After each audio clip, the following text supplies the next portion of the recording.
Hola a todos, soy Sergio Ulloa y este es su podcast Digno de Compartir.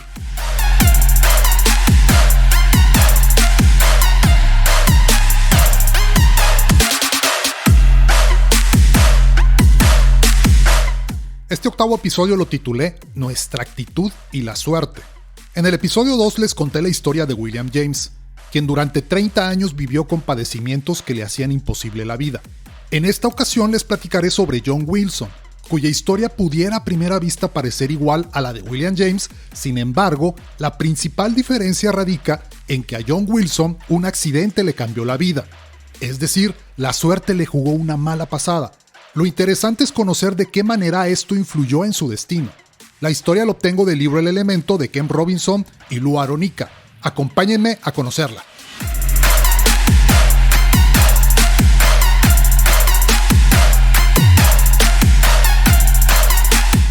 Cuando a los 12 años John Wilson entró a la clase de química en un lluvioso día de finales de octubre de 1931, no tenía forma de saber que su vida estaba a punto de cambiar por completo. El experimento que ese día se hizo en clase consistía en demostrar que al calentar un recipiente con agua, el oxígeno burbujea hasta la superficie, algo que los estudiantes de ese colegio y de escuelas de todo el mundo llevan haciendo desde hace mucho tiempo. Sin embargo, el recipiente que el profesor le dio a John para que lo calentara no era como los que habían utilizado los estudiantes de otras partes. Contenía por equivocación algo más volátil que el agua. Resultó que en el recipiente había una solución líquida errónea, porque un ayudante de laboratorio se había distraído y había colocado una etiqueta equivocada en la botella. Cuando John lo calentó con un mechero Bunsen, el recipiente explotó. Hizo añicos las botellas de cristal cercanas, destruyó una parte de la clase y arrojó sobre los estudiantes fragmentos de vidrio afilados como hojas de afeitar. John Wilson salió de ahí ciego. Wilson pasó los siguientes 2 meses en el hospital. Cuando regresó a casa, sus padres trataron de encontrar una forma de enfrentarse a la catástrofe que había acontecido en sus vidas. Pero Wilson no consideró catastrófico el accidente. Ni siquiera entonces me pareció una tragedia, dijo una vez en una entrevista para el Times de Londres. Sabía que le quedaba el resto de la vida por delante, y no pensaba vivirla de forma moderada y comedida. Aprendió braille deprisa y siguió su educación en el reputado Worcester College para ciegos. Allí no solo destacó como estudiante, sino que además fue remero, nadador, actor, músico y orador. Después, Wilson pasó a estudiar Derecho en Oxford, lejos del entorno protegido por los mecanismos de un colegio para estudiantes ciegos. Tuvo que hacer frente a un campus concurrido y a la actividad que reinaba en las calles de la vecindad.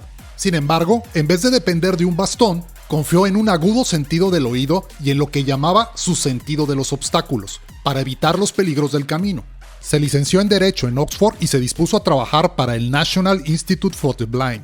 No obstante, su verdadera vocación todavía le estaba esperando. En 1946, Wilson fue de viaje en una expedición a los territorios británicos en África y Oriente Próximo. Lo que encontró ahí fue una ceguera galopante. A diferencia del accidente que le costó la vista, las enfermedades que ahí afectaban a tantas personas podían evitarse con una atención médica adecuada.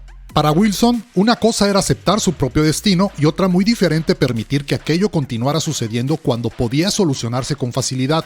Esto lo motivó a la acción. El informe que Wilson me entregó a su vuelta llevó a la formación de la British Empire Society for the Blind.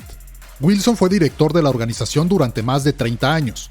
Su trabajo le llevó con frecuencia a viajar más de 90,000 kilómetros al año, pero lo consideraba parte esencial de su tarea, ya que creía que tenía que estar presente en aquellos lugares donde se llevase a cabo el trabajo de su organización. En 1950 vivió junto a su esposa en una choza de barro en una zona de Ghana, conocida como el País de los Ciegos, porque una enfermedad causada por las picaduras de un insecto había dejado ciego al 10% de la población. Puso a trabajar a su equipo en el desarrollo de un tratamiento preventivo de la enfermedad, comúnmente conocida como ceguera de los ríos. Utilizando el fármaco Mestizan, la organización vacunó a los niños de los 7 países africanos golpeados por la enfermedad y casi la erradicó. No es una exageración decir que generaciones de niños africanos pueden agradecer el hecho de ver a los esfuerzos de John Wilson. Con su dirección, la organización llevó a cabo 3 millones de operaciones de cataratas y trató a otros 12 millones de personas que corrían el riesgo de quedarse ciegas. También administró más de 100 millones de dosis de vitamina A para prevenir la ceguera infantil y distribuyó paquetes para el estudio del braille a personas afectadas de toda África y Asia. En total, decenas de millones de personas pueden ver debido al compromiso de John Wilson de prevenir lo evitable. Cuando Wilson se retiró, él y su esposa dedicaron sus considerables energías a Impact, un programa de la Organización Mundial de la Salud que trabaja en la prevención de todo tipo de enfermedades incapacitantes. Nombrado caballero en 1975, recibió el premio Helen Keller, el Albert Schweitzer y el World Humanity Award. Siguió siendo voz activa y prominente de la causa para la prevención de la ceguera y de todas las minusvalías evitables hasta su muerte en 1999. John Coles, en su biografía La vida y el trabajo de John Wilson, escribió: "Se mire por donde se mire, sus logros pueden compararse con los de los grandes filántropos. Otras personas los han comparado con los de la Madre Teresa de Calcuta. Muchas personas en las circunstancias en las que se encontró Sir John Wilson hubieran lamentado su existencia. Quizá habrían pensado que estaban malditos por la desgracia y se habrían desesperado en el intento de hacer algo significativo con su vida. Sin embargo, Wilson insistía en que la ceguera era una condenada molestia, no una discapacidad atroz. Perdió la vista, pero encontró una visión. Demostró que lo que determina nuestra vida no es lo que nos pasa, sino lo que hacemos con lo que sucede".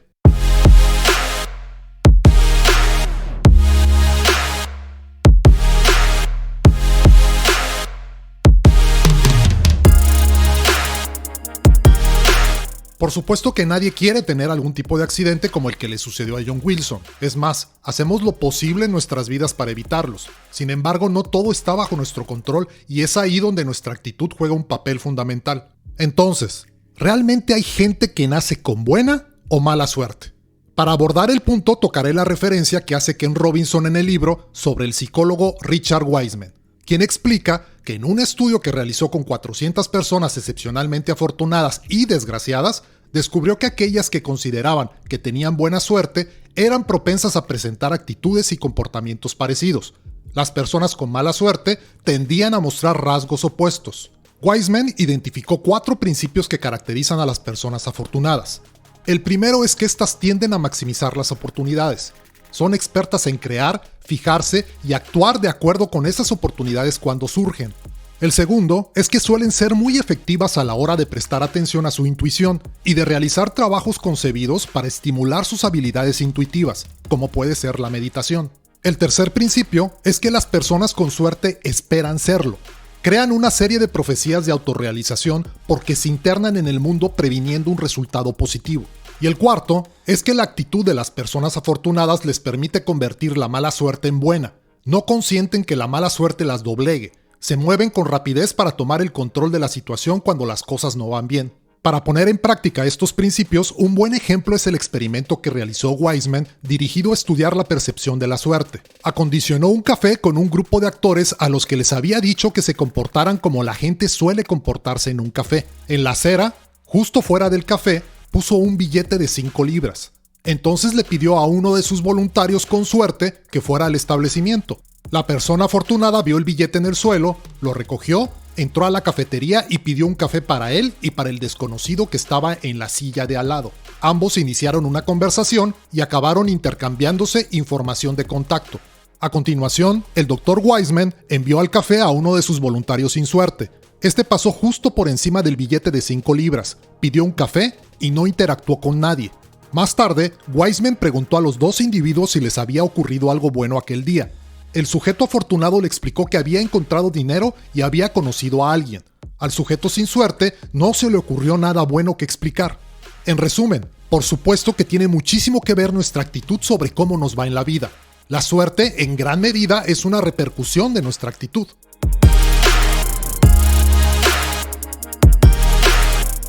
Espero les haya gustado y principalmente que sea digno de compartir para ustedes. Te pido por favor des clic en seguir en la plataforma de tu preferencia y lo califiques con las estrellas que consideres. Si son 5 mucho mejor, ya que de esa manera me ayudas a que llegue a más personas. Si lo escuchaste en YouTube y te gustó, por favor apóyame con un me gusta y suscríbete al canal. Nos escuchamos en un nuevo episodio el próximo viernes. Un abrazo y excelente fin de semana.